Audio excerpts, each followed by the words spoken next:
Hey there, friends. Welcome to this Farm Girl Cooks podcast. I'm your host, Deanne Frieders. Join me in the passionate pursuit of food and farming simplified. Pull up a chair and let's dive in.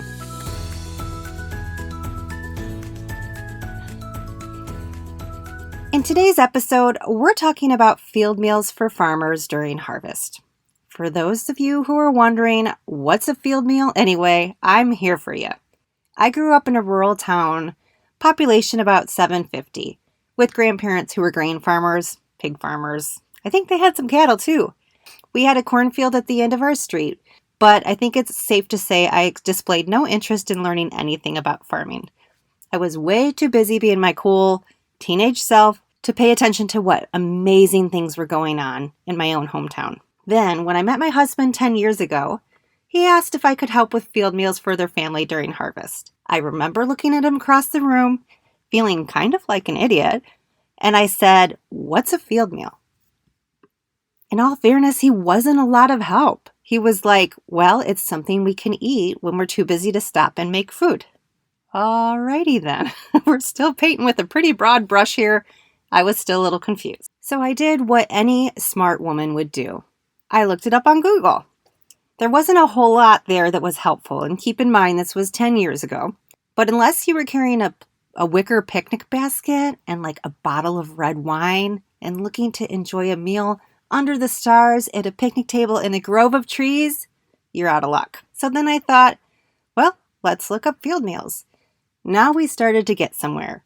I found some ideas from Perry Californian and a few other people, and I started my endeavor with making food and farmers in the field with a fair amount of trial and error. Now, before we dive into what works and doesn't work as a field meal, I have to say I 100% understand that every farm family and operation functions a little differently. Some people need food that they can eat while driving, while others will take a 10 or 15-minute break for a meal.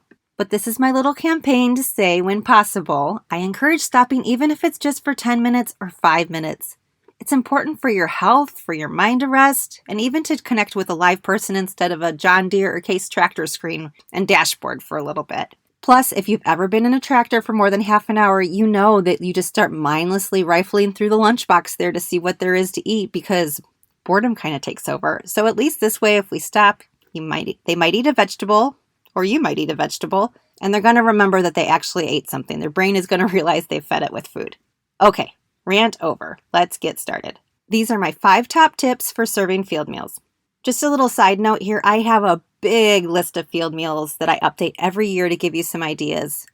There's well over 100 ideas on there with links to a lot of the recipes, so I'll drop the link to that in the show notes for you. Tip number 1, be flexible.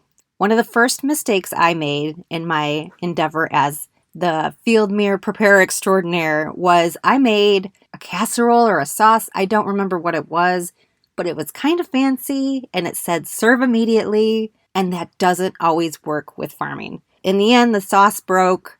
I cried.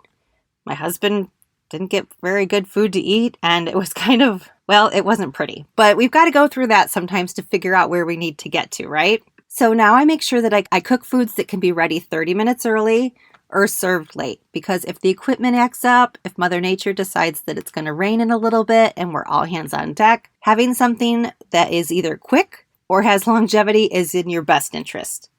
I definitely learned that farm meals require flexibility. Slow cooker meals, instant pot meals, and pretty much anything that could taste just as delicious at room temperature as it does hot is your best friend. Tip number 2. Don't let your feelings get hurt.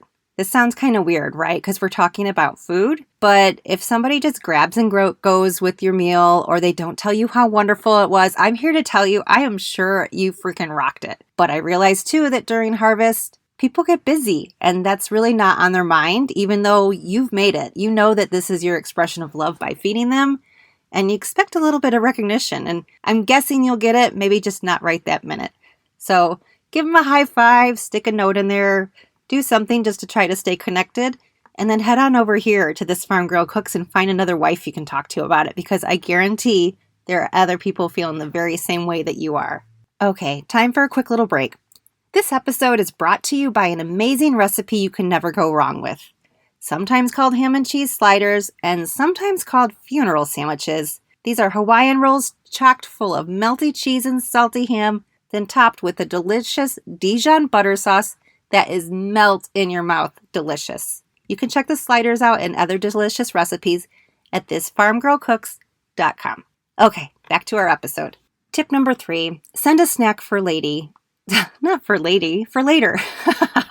Call me crazy, but I like to send a snack that will keep until much later. And I'm talking like beyond a Snickers bar or a Mountain Dew, which especially during the end of the harvest is like what we use to power through. And I get that, but see if you can send something that's like semi-healthy, maybe some energy bites or a granola bar that's relatively good, or a yogurt pouch or an applesauce squeezy.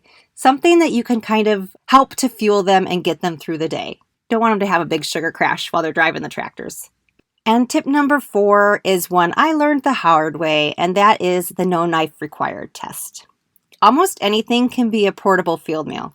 Lasagna cups, I've made them. Sandwiches, I've made them. Pork chops on a bun works way better than the time I tried sending a fork and knife and a piece of meat. Take it from me and use the no knife required test. No runny soups, maybe a chili. Sometimes a spoon is nice for fried rice or a thick stew. But knives are just a no. They're not practical, and I'm here to tell you I learned that the hard way. Okay, I don't remember if I said that tip number 4 was my favorite, but this is my favorite.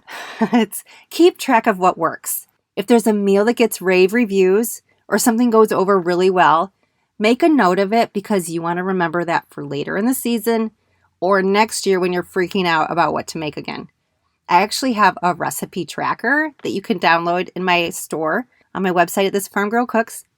And you can keep track of what your family really likes. And then next year you just pull it out and you do it all over again. It's super simple. When times get tough and you're running on fumes, you need to have that piece of paper almost like an insurance policy. And it just tells you what to do. And I promise you, it makes life so much easier if you could just remember that paper. You can hang it on your fridge, you can put it in the laundry room, somewhere where you're going to see it and know that it's there for you. Because trust me, when you're feeling stressed and you're in the midst of your busy season, you're not going to be able to remember all of this from memory because I know you're going in about 5 million different directions. So there you go. Those are my 5 tips. Number 1, something flexible that tastes just as good at room temperature as it does hot or cold. Number 2, remember that this group of farm wives is here for you. If you need a little pick-me-up or your feelings get hurt, we're here to listen. Tip number 3, send a semi-healthy snack along with everything else to the field. Tip number 4, a no knife required and only thicker stews and soups. And tip number 5, keep track of what works. I'm so honored to be doing this podcast, and I hope that this was valuable information for you. If it is, please leave a comment or a review. Let me know what you might want to hear about next time. In the next episode, I'll talk about the tools you can use to make your life easier when delivering meals to the field. Until next time, friends, remember that feeding our families is more than just about food. Cooking is love made visible. See you next time.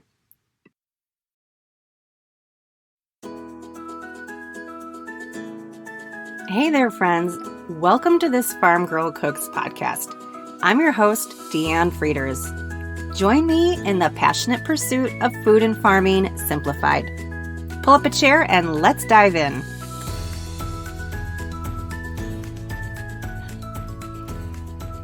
In today's episode, we're talking about field meals for farmers during harvest.